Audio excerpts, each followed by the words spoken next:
Naglabas na nga ng panibagong pahayag si Coach Tim Cone patungkol nga sa napag-usapan nila ng Samahang Basketball ng Pilipinas. Inamin din niya na isa siya sa mga kandidato para humawak ng ating national team, pero hindi lang siya nag-iisa, meron pang mga pinagpipilian. At etong bilyonaryo na si Frank Lau ay kinuha itong serbisyo netong si Dwight Howard at itong Australian coach na si Brian Goorjian. Pwede kaya siyang makatulong sa ating national team or sa ating Gilas Pilipinas? At itong ating mga pambato na si Kai Sotto at AJ Edu, magbabakbakan na yung kanilang mga koponan dyan nga sa Japan B-League. Pero bago yan, hihingi lang ako ng isang like bilang pagsuporta.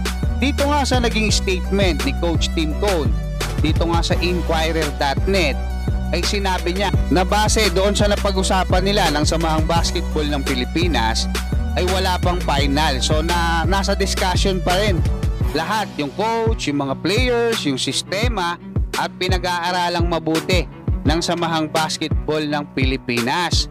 At etong ang November nagkausap sila at sinabi na rin ni Coach Tim Cone yung kanyang mga insight dyan sa programa. Pero ang maganda dyan mga kabasketball, ayon kay Coach Tim Cone, ay long term etong preparation na ginagawa ngayon ng Samahang Basketball ng Pilipinas para masustain yung programa, especially para sa darating na 2027. So antabayanan natin mga kabasketball. At kahapon nga pumutok na etong balita na bumuo na ng grupo, no? Bumubuo na ng grupo etong Strong Group Philippines, yung magiging representative natin diyan sa 2024 Dubai International Basketball Championship. Last year lang sila nagsimula mga kabasketball na sumali diyan, yung Might Sports nga.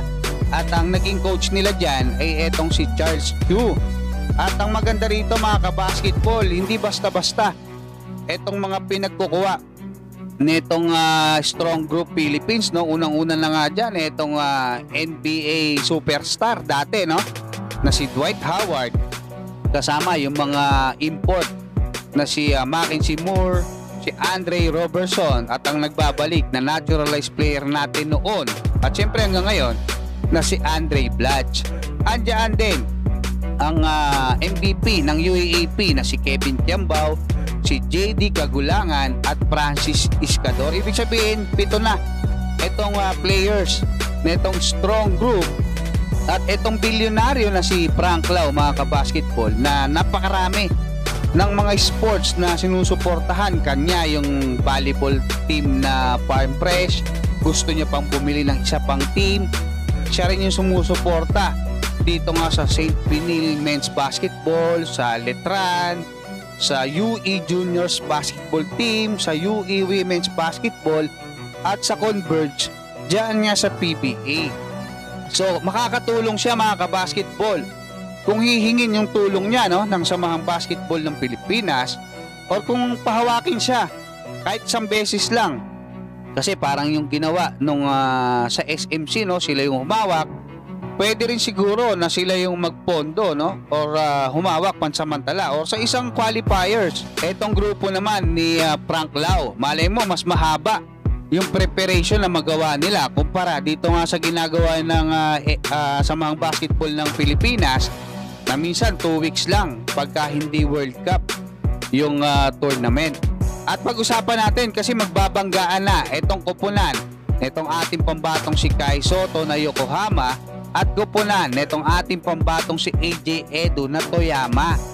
Sa Sabado na yan mga kabasketball, alas 4:30 ng hapon, at sa Linggo alas 12 ng tanghali.